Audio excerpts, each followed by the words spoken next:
Cabinet spokesperson Minister Keheliya Rambukwala says that the bill on the removal of powers pertaining to the merging of provinces as per the 13th Amendment to the Constitution will be presented to Parliament on Tuesday. Speaking at the Cabinet media briefing today, the Minister said that it was decided to appoint a select committee to further discuss the other amendments. It was decided to remove all provisions of the merging of two provinces. With regards to the other amendments, it was decided to appoint a select committee to discuss matters within a specific time frame. I am clearly stating that the government has no intention of postponing the elections that are scheduled to take place in September.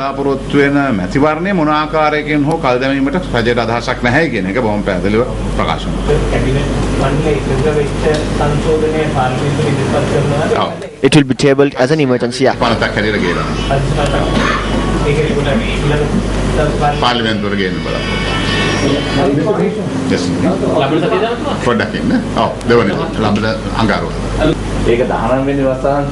Will this be presented as the 19th Amendment? How will it be presented? As the 13th Amendment to the Constitution.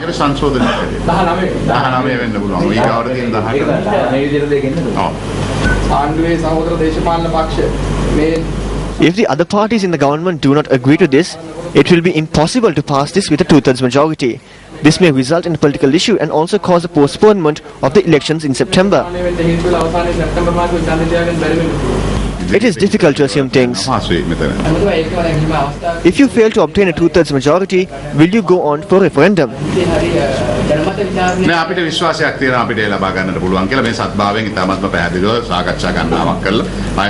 We believe that we can obtain the required support for this bill. We have held a series of discussions on this matter. When you take into account the political parties, the parties that are not with the government too will be in favour of this amendment.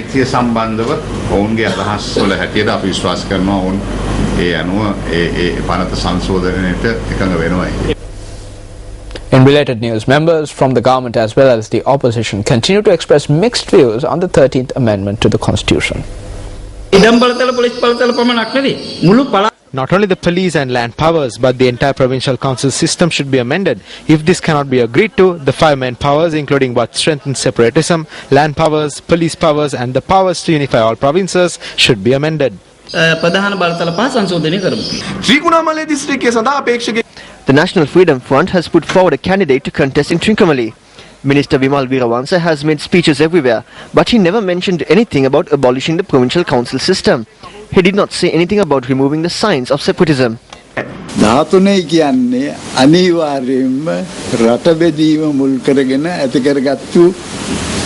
13 is a law that was passed aiming at dividing this country. Because it was not implemented as a whole, the country has not been divided.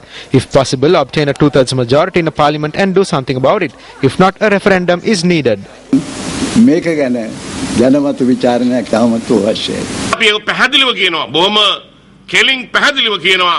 We are not making these statements in fear of losing positions or abolishing the provincial council system.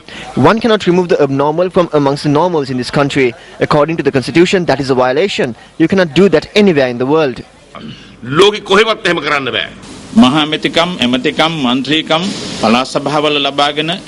What has happened is that positions such as chief minister, ministers and members of provincial councils have been made and the treasury has to incur huge cost to maintain them.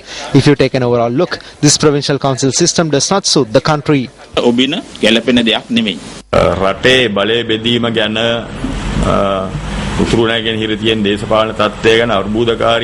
If someone is asking for the abolishment of this at a time when there is a political issue in the north and east and when foreign nations are keen on speaking about this issue, I think it will push this country into a more controversial situation.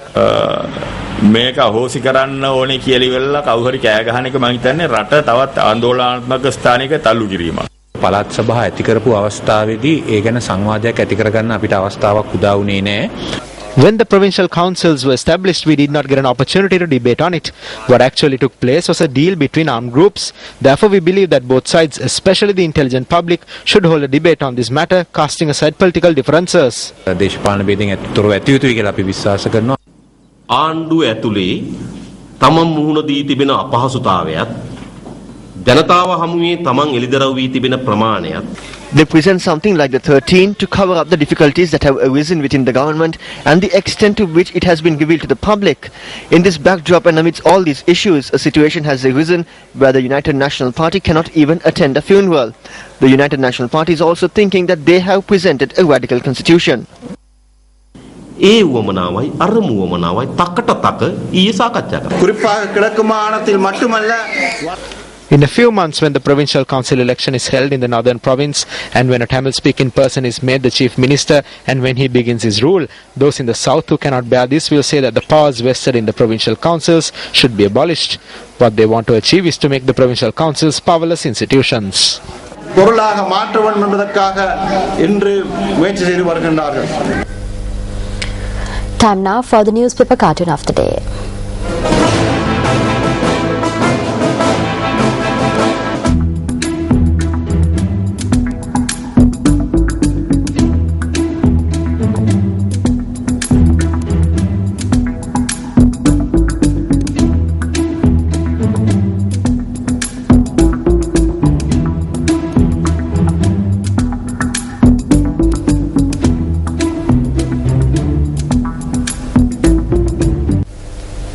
UPFA parliamentarian Namal Rajapaksa says that many practical issues have to be faced when implementing decisions taken by politicians for the benefit of the country.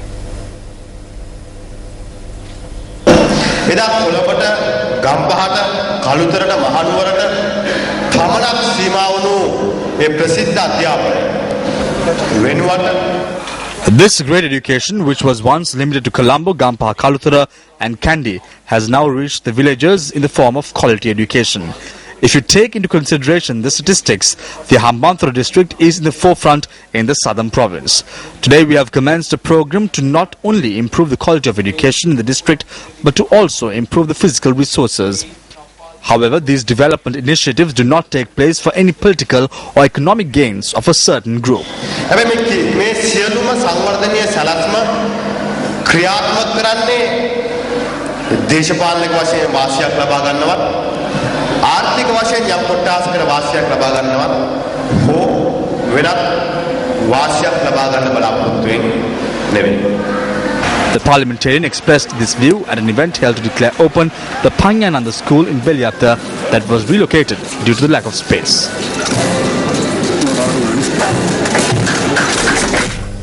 Yeah, with news first. Up next is Action TV.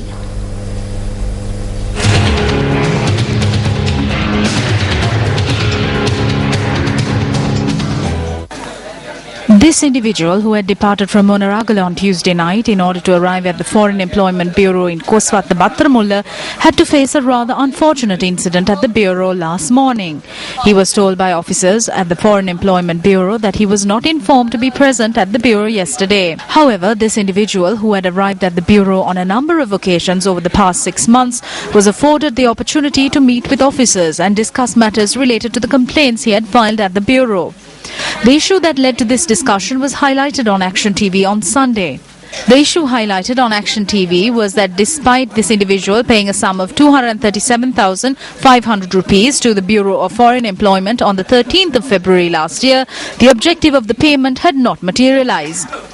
The objective of this payment to the Bureau was to bring back his wife to the country, who, seeking employment, had left for Saudi Arabia nearly 8 months ago.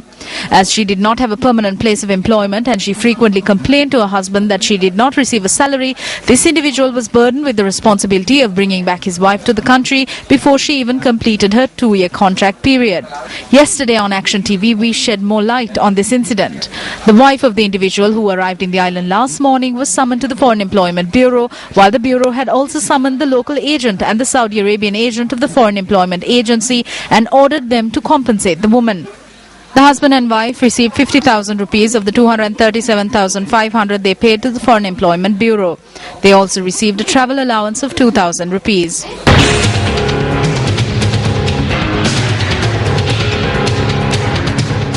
A seminar organized by the National Trade Union Centre was held yesterday. Trade union leaders, university lecturers and artists took part in the seminar. The seminar was titled Beyond May 21st, the battle against the unjust revision of electricity tariffs. People who had a pen in their hand were killed with weapons. People using these pens should also be given the opportunity to hit back at the people who committed these killings. The leaders of the country know that these people could use the pen to shoot them and the cameras would become landmines. When they could not buy them over, they placed their henchmen in these institutions. They obtained salaries from both the government and the institutions. However, despite these shortcomings, there are journalists who continue to write and use their cameras. This is a matter of honor to the country.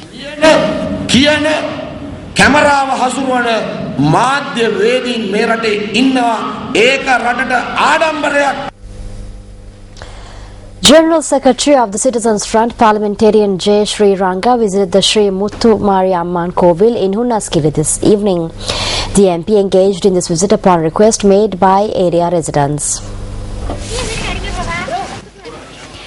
Parliamentarian Lohan Ratwata also joined the visit following an invitation extended by Parliamentarian J. Sri Ranga. Construction work at the Sri Muthu Amman Kovil in Hunnasgiri, which commenced 12 years ago, is yet to be completed. Area residents lament that they cannot engage in religious observances in a proper manner. The locals had requested the MP to establish a preschool in the area and to modernize the public grounds.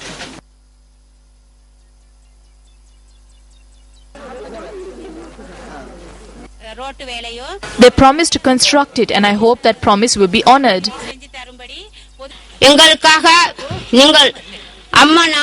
Parliamentarians Ranga and Lohan promised to allocate funds for the Kovil. On behalf of the people of Hunnaskiri, I am grateful to both of them.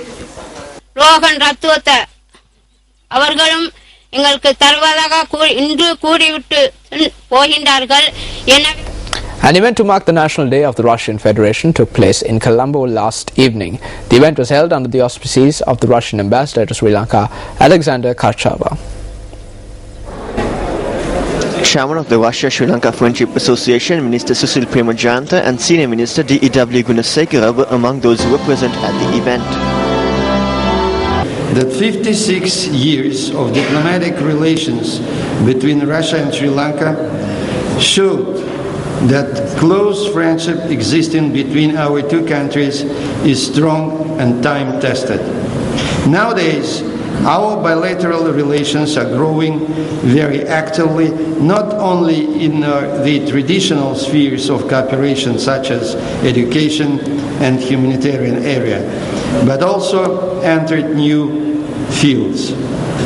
Recently, within the framework of the state loan provided by the Russian Federation to Sri Lanka for purchasing Russian hardware, the first batch of 6 helicopters has been already delivered to Colombo.